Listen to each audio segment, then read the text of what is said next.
Welcome. In today's guide, I'll show how to prevent the owner from changing your channel info on Telegram web using the latest update. This trick is simple, quick, and helps you keep your channel settings just the way you want them. First, open Telegram web on your computer. Make sure you're logged into the correct account that has admin access to the channel you want to manage. Once you're in, find the channel you want to protect and open it. At the top of the screen, look for the 3 lines icon. It's usually in the upper left corner. Click it to open the menu. From here, scroll down and choose Edit. This is where you can manage your channel details, including administrators and their permissions. Next, go to Administrators.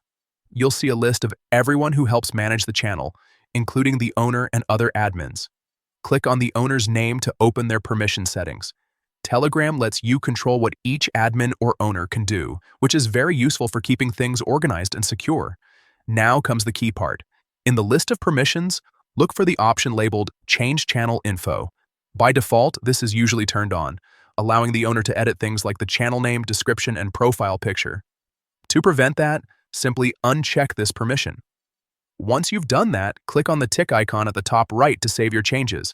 That's it. You've successfully disabled the owner's ability to change your channel info.